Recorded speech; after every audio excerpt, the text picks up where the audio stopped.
जय हिंद दोस्तों, जय हिंद बच्चों। कैसे हो आप सब?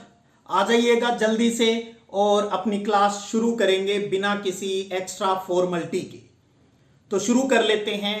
और हमारा मिशन चल रहा है अब की बार 90 पार, जिसे हम अचीव कर कर ही रहेंगे, जीत जाएंगे हम। अच्छे से याद रखिएगा इन बातों को। और बता दूं, हमने तीसरा चैप्टर में को तैयार किया है, जिसमें हमने ये समझ लिया है भी इस चैप्टर में किस प्रकार से छोटे प्रश्न आने हैं और कौन से बड़े प्रश्न आने की संभावना है। तीसरा और चौथा चैप्टर है वो एक अपने आप में यूनिट है।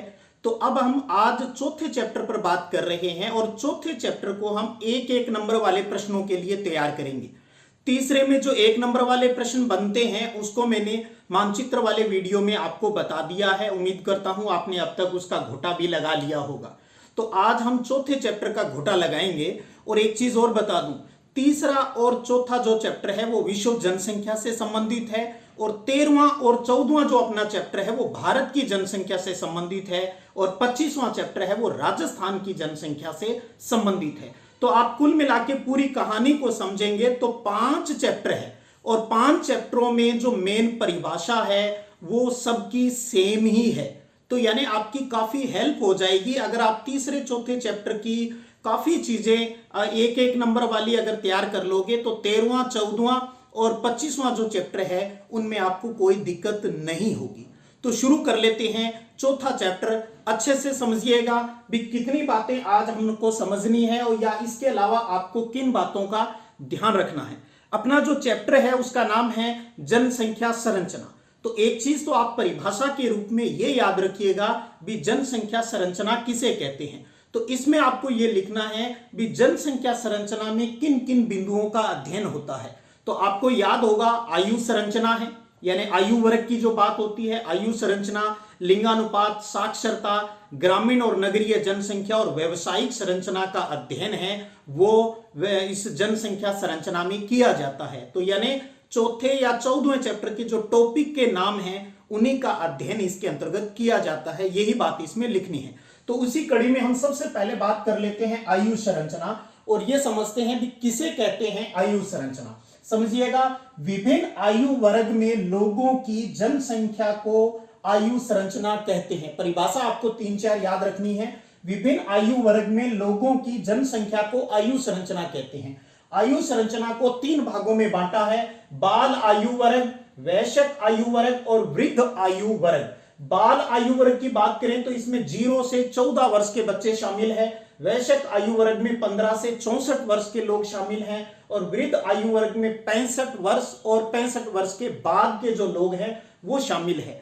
और ये जो इनकी बात है, आयु वर्ग की जो बात है, यही तथ्य आपको भारत की जनसंख्या संरचना में ध्यान रखने हैं। तो यानी सेम बात आपको इंडिया वाले चैप्टर में ध्यान रखनी है। तो जब आपकी यहां याद हो जाएगी तो वहां अलग से आपको कुछ भी तैयार नहीं करना, सिर्फ थोड़ा बहुत डाटा का ध्यान रखना होगा, वो भी अगर आवश्यक हुआ तो, वरना वो भी जरूरी नहीं है।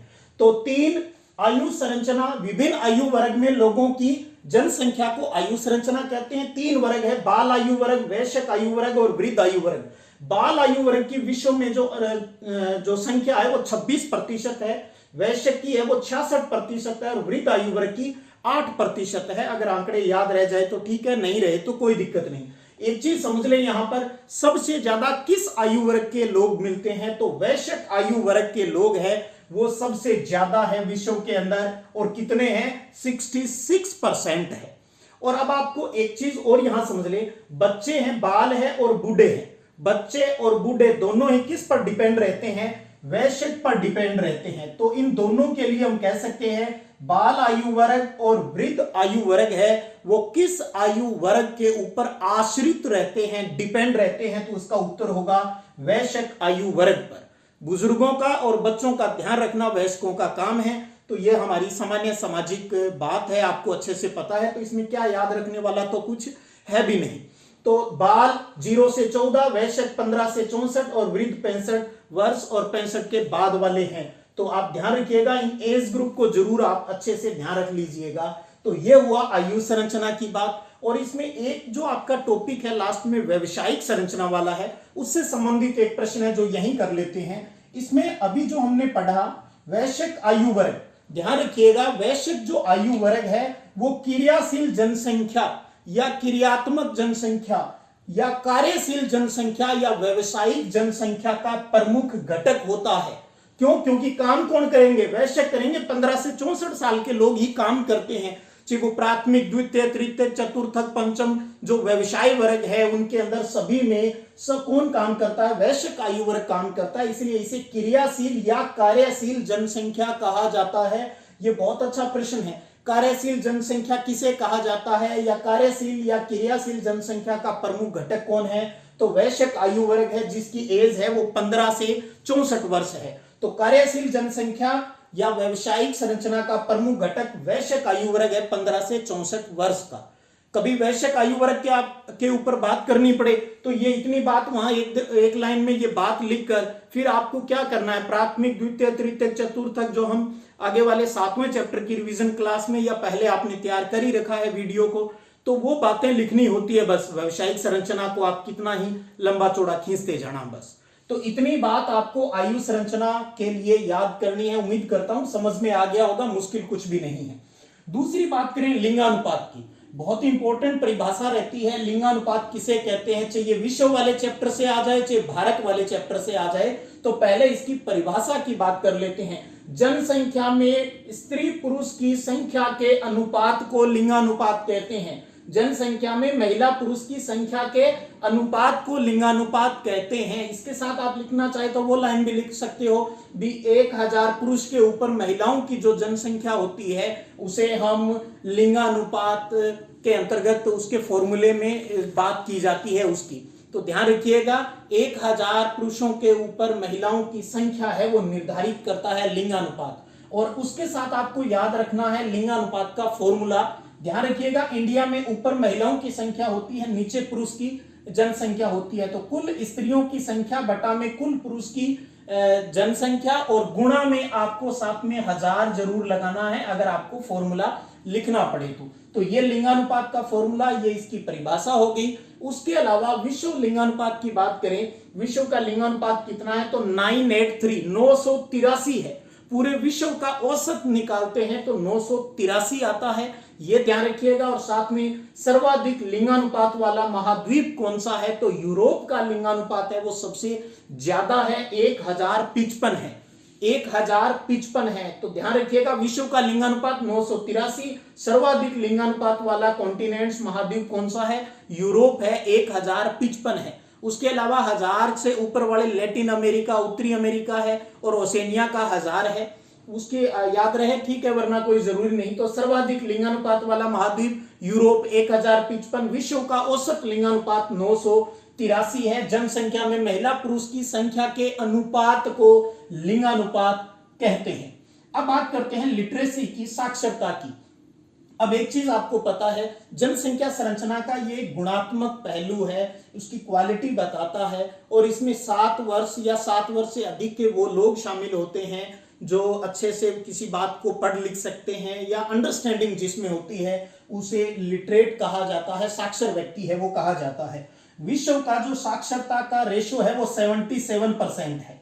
तो विश्व की साक्षरता दर कितनी है? 77% है। और उसके अलावा आप याद रखिएगा 6 देशों के नाम जिसके अंदर 100% यानी 100% जो लिटरेसी रेट पाई जाती है, साक्षरता दर, उसमें एक तो एशिया का देश है अपना, एशिया का देश जापान है। और जिन देशों की यहां पर मैं बात कर रहा हूं उनको आप विश्व मानचित्र के ऊपर भी देखेंगे भी इनकी लोकेशन कहां पर है। तो एशिया की बात करें तो जापान का जो लिटरेसी रेट है वो 100% है। उसके अलावा जापान के नीचे ओसेनिया के अंदर ऑस्ट्रेलिया महाद्वीप की 100% साक्षरता है।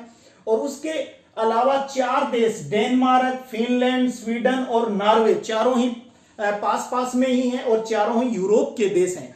तो ये 4 यूरोप के, एक ओसेनिया का और एक एशिया महाद्वीप के, ये 6 देश ऐसे हैं जहां की साक्षरता दर 100%। Japan, Australia, Denmark, Sweden, Finland और नॉर्वे की लिटरेसी रेट 100% है, ये ध्यान रखिएगा। और विश्व की लिटरेसी रेट है वो 77% है। तो ये साक्षरता में इतनी बात आपको याद रखनी है चौथे पार्ट में। और अब बात करते हैं नगरीय जनसंख्या। तो जैसा नाम से स्पष्ट है, नगरों में, शहरों में रहने वाले लोगों को नगरीय जनसंख्या कहते हैं। और विश्व में प्रति वर्ष 6 करोड़ नगरीय जनसंख्या में वृद्धि हो रही है। यानी हर साल पूरे विश्व की बात करें तो 6 करोड़ लोग हैं वो गांव से शहरों की तरफ रहने के लिए आ जाते हैं। उसके अलावा 2015 में विश्व की नगरीय जनसंख्या की बात करें तो वो 53% है, यानी आधी से अधिक जनसंख्या है वो नगरों में निवास करती है। तो 2015 में विश्व की नगरीय जनसंख्या 53% है, यानी आधे से ज्यादा है। और 2025 की जो अनुमानित आंकड़ा जो रखा गया है, ये भी आपको ध्यान रखना है, 2025 तक नगरीय जनसंख्या कितनी होने की उम्मीद है, तो वो है 61%। 2015 में कितने हैं? 53%। 2025 यानी आने वाले 3-4 सालों में कितनी और बढ़ने की है, तो आप देख लीजिएगा लगभग 7-8% बढ़ने की उम्मीद है, 61% हो जाने का अनुमान है 2025 में। और संख्यात्मक रूप से बात करें तो 2030 तक का, जैसा कि आपके सिलेबस में दिया है, 2030 तक नगरीय जनसंख्या कितनी होने का अनुमान है? 8 अरब जनसंख्या है वो नगरों में निवास करने लग जाएगी, ये अनुमान है 2030 का।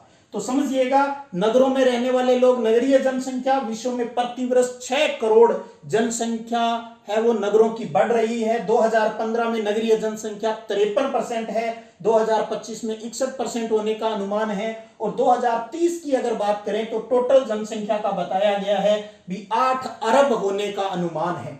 तो और उसके अलावा बचता है व्यवसायिक संरचना, जिसमें मैंने कहा वयस्क आयु वर्ग है वो क्रियाशील जनसंख्या का प्रमुख घटक है। व्यवसायिक संरचना का मतलब होता है काम करने वाले लोगों, जो लोग किसी आर्थिक क्रिया के लिए काम करते हैं वो सक्रिय यानी वही क्रियाशील होते हैं, वही व्यवसायिक संरचना के अंतर्गत आते हैं, जिसमें अपना वयस्क आयु वर्ग 15 से 64 वर्ष के लोग शामिल होते हैं। तो ये प्राथमिक, द्वितीय, तृतीय, चतुर्थ और पंचम जो व्यवसाय होते हैं उनसे संलग्न है वो रहते हैं। तो वो एक सामान्य सी जानकारी है, उसके ऊपर भी आप थोड़ी टिप्पणी लिख सकते हो, वरना इतनी बात आपको अच्छे से समझनी है। और उसके अलावा आपकी पाठ्य पुस्तक के अंदर आप पीछे देखेंगे बहुचयनात्मक 5 प्रश्न, अति लघुतरात्मक 6 से 10 और लघुतरात्मक प्रश्न है वो 11 से 14 तक दिए हैं, छोटे छोटे प्रश्न हैं। तो मैं आपको सलाह दूंगा इतनी बात ये और प्लस कोई 1-2 नई बात पीछे वाले जो प्रश्नों में है, 1 से 14 के जो प्रश्न दिए हैं बस उनको एक बार आप रीड कर लीजिएगा।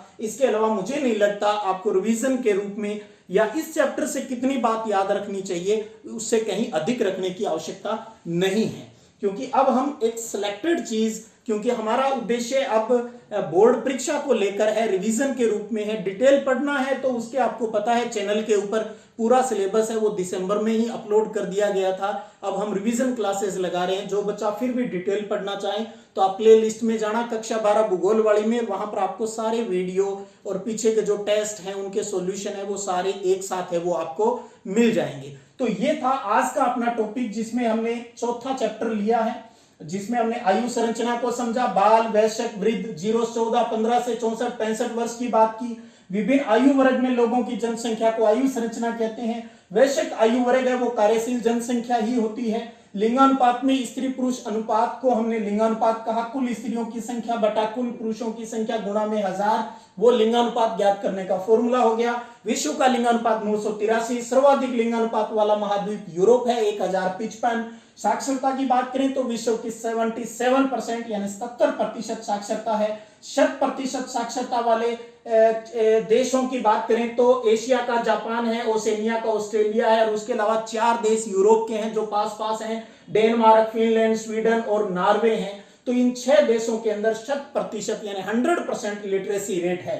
नगरीय जनसंख्या प्रति वर्ष 6 करोड़ बढ़ रही है। 2015 में 53% थी, 25 में 61 होने का अनुमान है और 2030 तक 8 अरब जो जनसंख्या होने का अनुमान है। तो ये था अपना चौथे चैप्टर की रिवीजन क्लास। उम्मीद करता हूं आपके इतनी चीज सेट हो गई होगी और प्लस पीछे वाले 1 से 14 प्रश्न आपको एक बार रीड जरूर करने हैं। अब मैं आपको आगे बताना चाहूंगा भी, अब हम आगे स्टार्ट करेंगे पहले 13वां और 14वां चैप्टर।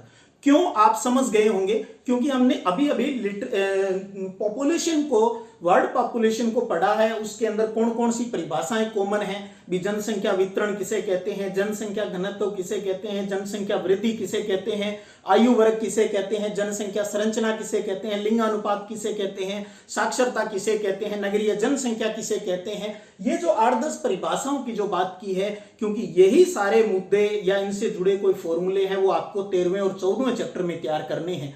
तो क्यों नहीं हम मिलते जुलते चैप्टर हैं तो उनको पहले इसके साथ ही कर लें, ताकि हमें ये आइडिया हो जाए भी हाँ इतनी चीज तो वहां पहले हो चुकी है। तो जब आपका तीसरा चौथा चैप्टर अच्छे से कवर होगा तो 13वां और 14वां चैप्टर सिर्फ 15-20% चीजें ही बचेगी जो आपको अलग से याद रखनी है, वरना सब कॉमन है। और उसके बाद हम 25वां चैप्टर भी साथ में सल्टा लेंगे जिसमें हम राजस्थान की जनसंख्या की बात भी कर लेंगे। तो मैं चाहता हूं अब हम जब रिवीजन क्लास लगाते हैं तो मिलते जुलते जो चैप्टर या यूनिट है उनको अब हमें एक साथ तुलनात्मक रूप से पढ़ना चाहिए भी हाँ ये चीज इसमें हो गई तो उसमें अब करने की जरूरत नहीं है, भी प्रश्न आ गया तो इसी के तहत हम वहां पर उत्तर लिख देंगे। तो आप लास्ट तक देखेंगे भूगोल आपकी बहुत, जो आपको ये 300-400 पेज की किताब लग रही है, मुश्किल से 50-60 पेज की लगेगी। और आपको ये लगेगा, और बहुत से बच्चों ने ये लिखा भी है, सर ऐसे लगता है भी भूगोल तो हमें अच्छे से तैयार है। तो ये आपका फायदा मिलेगा इस चीज को, और यहाँ अगर कॉन्फिडेंस बढ़ता जाएगा तो आप अच्छे से अपने दूसरे सब्जेक्ट को भी टाइम है वो दे पाएंगे। और बहुत जल्द हम परीक्षा की तैयारी को लेकर किस प्रकार की स्ट्रेटजी हो कोशिश कर रहा हूं उस पर भी हम एक दिन बात करें, लेकिन उससे पहले मैं चाहता हूं एक बार 13वां और 14वां चैप्टर भी रिवाइज कर लेते हैं। तो इसी प्रकार बने रहिएगा और इंजॉय कीजिएगा स्टडी के साथ। फिर मिलते हैं, तब तक जय हिंद जय भारत।